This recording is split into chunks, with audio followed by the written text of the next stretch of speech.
નમસ્કાર વિદ્યાર્થી મિત્રો, Oxford school of science Amreli ધોરણ 6 વિષય સામાજિક વિજ્ઞાન પ્રકરણ નંબર 9 આપણું ઘર પૃથ્વી.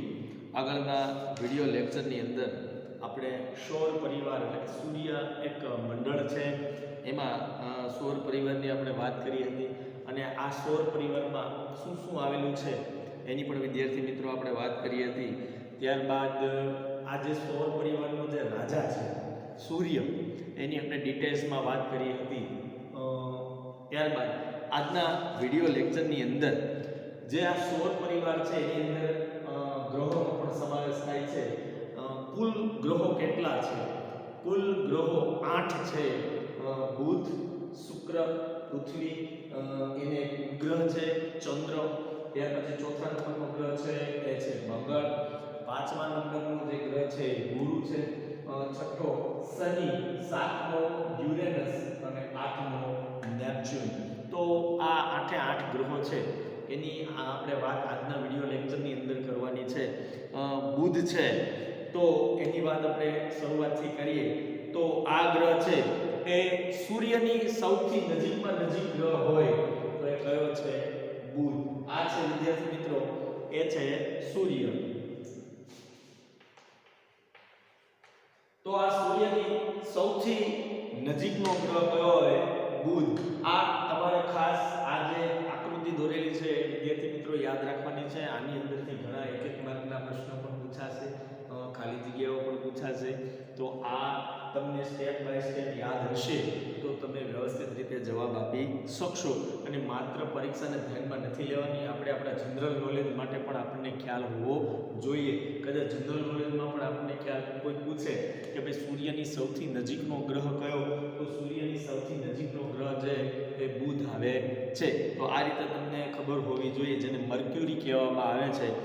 આ ગ્રહ સૂર્યની સૌથી નજીક છે અને તે પીળાશ પડતો છે, એટલે કે પીળાશ પડતા રંગનો છે. બુધને કોઈ વાતાવરણ નથી, કોઈ ઉપગ્રહ પણ નથી. આ ગ્રહ છે પીળાશ પડતો છે, આમાં વાતાવરણ પણ નથી અને બીજું એને કોઈ ઉપગ્રહ પણ નથી. પૃથ્વી પરથી આપણને બુધ ગ્રહ સૂર્યોદય પહેલા અને સૂર્યાસ્ત બાદ થોડો સમય આકાશમાં દેખાય છે. જો તમારે આ ગ્રહને જોવો હોય પૃથ્વી પરથી તો જ્યારે સૂર્ય ઉગે છે એ પહેલા અને સૂર્ય આથમે છે એ પછી થોડો સમય બાદ તમને આકાશમાં જોવા મળશે. તો આ સૂર્ય પાસેનો જે પહેલો ગ્રહ છે એ છે બુધ, જેની અંદર વાતાવરણ પણ નથી અને એને કોઈ ઉપગ્રહ પણ નથી. ત્યાર પછી આવે છે બીજા નંબરનો ગ્રહ છે એ છે શુક્ર, સૌથી ચમકતો ગ્રહ. સૌર પરિવારની અંદર સૌથી કોઈ ચમકતો ગ્રહ હોય તો એ છે શુક્ર. તે કદ અને વજનમાં પૃથ્વી જેવો જ છે, એટલે કે એનું જે કદ છે, એનું જે વજન છે એ પૃથ્વી જેવો જ છે અને આ ગ્રહ છે એ પૃથ્વી જેવો જ દેખાય છે. જાણે એમ લાગે કે પૃથ્વીનો જોડિયો ભાઈ. આ બંને ગ્રહો છે એ આજુબાજુમાં જોડિયા ભાઈ હોય એવી રીતે જોવા મળે છે. તે ચળકાટમાં ચંદ્રને મળતો આવે છે. એનો ચળકાટ કેવો છે? ચંદ્ર જેવો છે અને તેને પણ ઉપગ્રહ નથી. તેની આસપાસ વાયુઓ અને વાદળોના ઘટ્ટ આવરણોને કારણે તેનો અભ્યાસ બહુ થઈ શક્યો નથી. એટલે કે જે આ શુક્ર નામનો જે બીજા નંબરનો ગ્રહ છે એની અંદર વાયુઓના વાદળો આવેલા છે અને આ વાયુઓના વાદળો આવેલા હોવાને કારણે તેનો વૈજ્ઞાનિકો છે, સાયન્ટિસ્ટો છે એનો બરાબર અભ્યાસ કરી શક્યા નથી. ત્યાર પછી છે ત્રીજો ગ્રહ છે એ છે પૃથ્વી, જે આપણું ઘર છે, જેના ઉપર આપણે રહીએ છીએ. વિદ્યાર્થી મિત્રો આ એક જ એવો ગ્રહ છે જેના ઉપર ચારે ચાર આવરણ, સજીવોને જીવવા માટે જે 4 આવરણો છે, જલાવરણ, મૃદાવરણ, વાતાવરણ અને જીવાવરણ, એ ચારે ચાર આવરણો આની અંદર જ આવેલા છે અને તેના કારણે જ આપણે જીવી શકીએ છીએ. આપણે પાણી વગર જીવી ન શકીએ, આપણે વાતાવરણ વગર જીવી ન શકીએ અને જે રહેવા માટે આપણી જે જમીન છે મૃદાવરણ, કે મૃદાવરણ પણ આ પૃથ્વીની અંદર જ છે. જે 4 આવરણો છે એ ચારેય આવરણો આપણને પ્રાપ્ત થયા છે, આપણા ગ્રહને પ્રાપ્ત થયા છે. એટલે પૃથ્વી છે એ આપણું ઘર બન્યું છે. શુક્ર અને મંગળની વચ્ચે પૃથ્વીનું સ્થાન છે.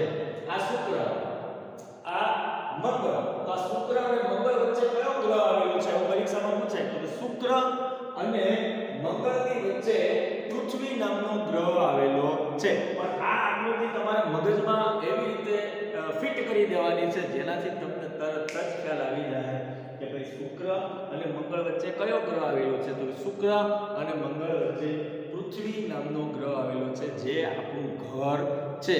બીજું કે પૃથ્વી પોતાની ધરી પર 24 કલાકમાં એક આંટો પૂરો કરે છે. આ ગયા વિડિયોની અંદર પણ આપણે વાત કરી હતી કે પૃથ્વી છે એ 24 કલાકમાં એક આંટો પૂર્ણ કરે છે, જ્યારે સૂર્યની ફરતે પૃથ્વીને ફરતા 365 દિવસ લાગે છે, એટલે કે 1 વર્ષ લાગે છે. ત્યાર પછી છે કે પૃથ્વી પોતાની ધરી પર 24 કલાકમાં એક આંટો પૂરો કરે છે, જ્યારે તે સૂર્યની ફરતે લગભગ 365 દિવસમાં એક આંટો પૂરો કરે છે. એટલે કે આખા સૂર્યને આંટો મારતા પૃથ્વીને કેટલો સમય લાગે છે? પૃથ્વી પોતે ફરે છે અને ફરતી ફરતી સૂર્યને ફરે છે. પોતે ફરતા 24 કલાક લાગે છે, સૂર્યને આંટો મારતા 1 વર્ષ લાગે છે. પૃથ્વી પર દિવસ, રાત અને ઋતુઓ જેવી ઘટનાઓ ફક્ત અહીં જોવા મળે છે. પૃથ્વીને એક ઉપગ્રહ પણ છે જેનું નામ છે ચંદ્ર. એટલે પૃથ્વીનો એકમાત્ર ઉપગ્રહ કયો છે? ચંદ્ર, જે પૃથ્વીને ફેરા કરે છે. આ ચંદ્ર છે એ કોને ફરે છે? ચંદ્ર છે એ પૃથ્વીને ફેરા કરે છે. પૃથ્વી છે એ સૂર્યને આંટો મારે છે. ત્યાર પછીનો છે ચંદ્ર, જેને અંગ્રેજીમાં કહેવામાં આવે છે મૂન. આ કોઈ ગ્રહ નથી, આ ઉપગ્રહ છે. પૃથ્વીનો એકમાત્ર ઉપગ્રહ એટલે ચંદ્ર. તેને પૃથ્વીની ફરતો એક આંટો પૂરો કરતા તથા પોતાની ધરી ઉપર પણ એક આંટો પૂરો કરતા આશરે 29.5 દિવસ લાગે છે. ચંદ્ર પર વાતાવરણ નથી. ચંદ્ર ઉપર પાણી અને વાતાવરણ ન હોવાથી તેના ઉપર જીવન શક્ય નથી. ચંદ્ર છે એ પરપ્રકાશિત છે, એટલે કે પોતાનો પ્રકાશ ફેલાવતો નથી. ચંદ્રને સૂર્ય પ્રકાશિત કરે છે. એટલે કે ચંદ્ર આવો પ્રકાશિત કેમ દેખાય છે? કારણ કે સૂર્યનો પ્રકાશને કારણે ચંદ્ર પ્રકાશિત દેખાય છે, બાકી પોતાનો કોઈ પ્રકાશ છે નહીં.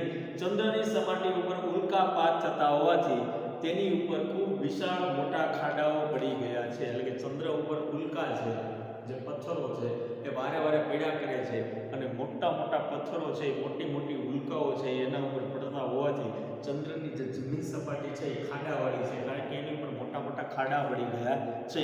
અહીં મૃત જ્વાળામુખીઓ પણ આવેલા છે. એટલે વૈજ્ઞાનિકોએ જે સંશોધન ચંદ્રનું કરેલું છે એના ઉપરથી ખ્યાલ આવે છે કે અહીંયા મૃત જ્વાળામુખીઓ પણ આવેલા છે. ત્યાર પછીનો ગ્રહ છે પહેલો ગ્રહ બુધ, બીજો ગ્રહ શુક્ર, ત્રીજો ગ્રહ પૃથ્વી અને ચોથો આવે છે મંગળ, જે હમણાં પણ એમના માટે પિક્ચર બનેલું હતું માર્સ મિશન.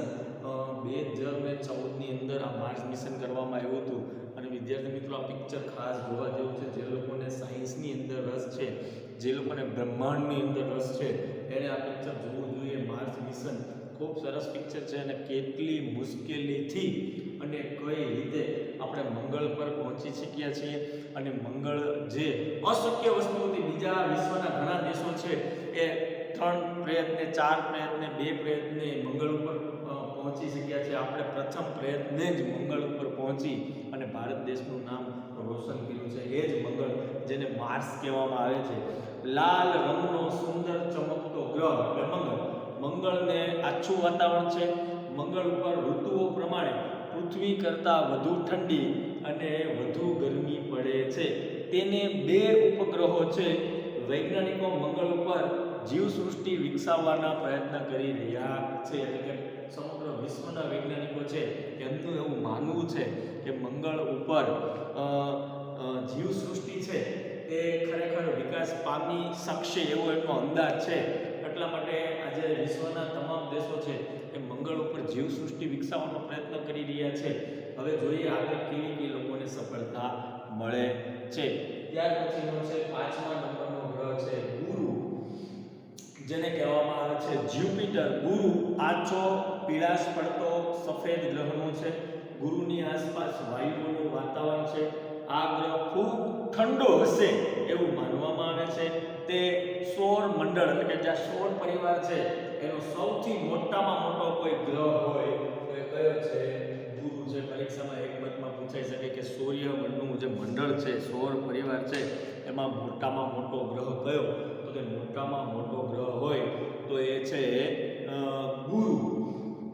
ગુરુને 79 એટલે કે 79 ઉપગ્રહો છે, જેમાં પણ વૈજ્ઞાનિકોના મતાંતરો જોવા મળે છે. આ મોટા ભીમકાય ગ્રહને દૂરબીનથી જોતા ટપકાવાળી સપાટી એમની મનોહર લાગે છે. વૈજ્ઞાનિકો જ્યારે એમના દૂરબીનથી દર્શન કરે છે ત્યારે એમની જમીન સપાટી કેવી લાગે છે? ટપકાવાળી દેખાય છે. એટલે કે આ ટપકાવાળો ગ્રહ છે એવું દૂરબીનની અંદર જોવા મળે છે. તો આ જે મોટામાં મોટો જે ગ્રહ છે એનું નામ છે ગુરુ. ત્યાર પછી આવે છે શનિ, છઠ્ઠા નંબરનો ગ્રહ છે. ગુરુ અને યુરેનસની વચ્ચે આવેલો છે. એટલે કે આ ગુરુ અને યુરેનસની વચ્ચે કયો ગ્રહ આવેલો છે? શનિ, જેને કહેવામાં આવે છે સેટર્ન. સૌર પરિવારમાં ગુરુ અને યુરેનસની વચ્ચે આવેલો છે.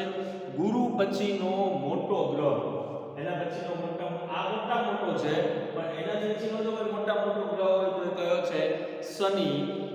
નીલા રંગના તેજસ્વી વલયોથી સુંદર લાગે છે.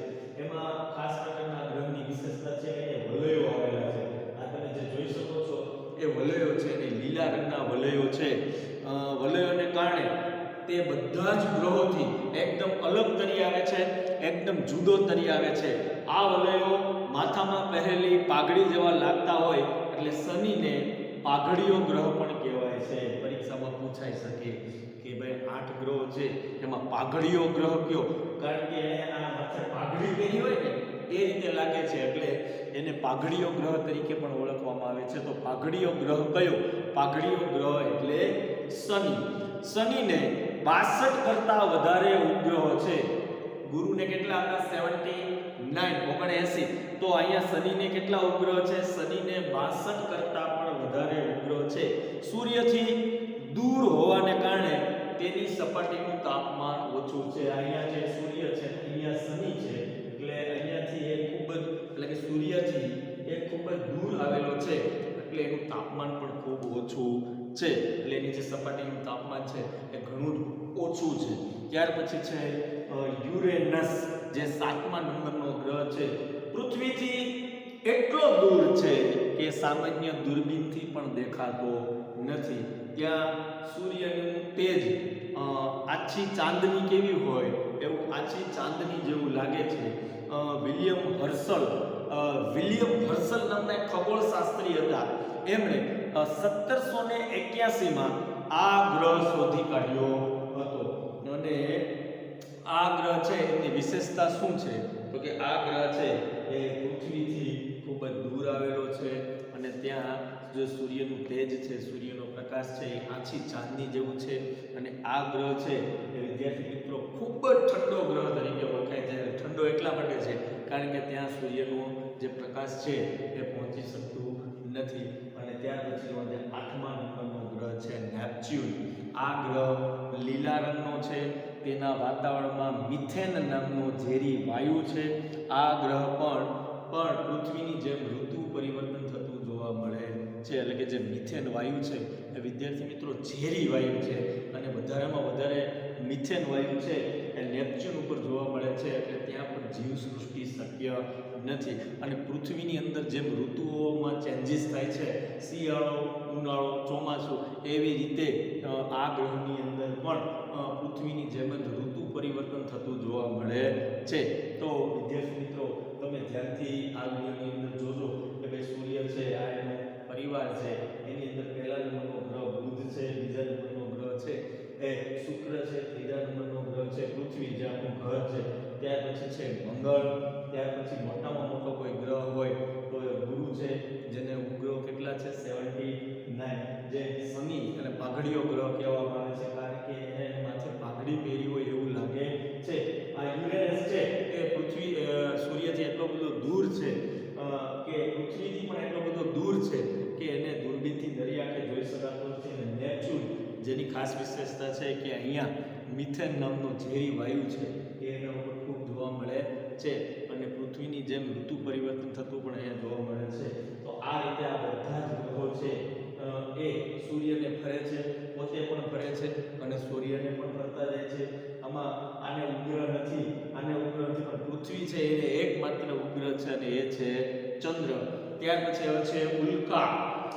કોઈ વાર તમને રાત્રે આકાશમાં તારા ખરતા હોય ને એવું દેખાય છે ને, હકીકતમાં તારા ખરતા નથી.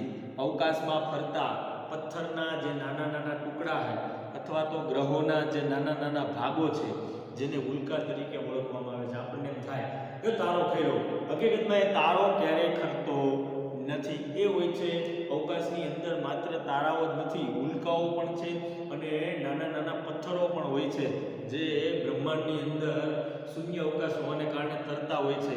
પણ ક્યારેક પૃથ્વીના વાતાવરણ, પૃથ્વી પર ગુરુત્વાકર્ષણ બળ છે.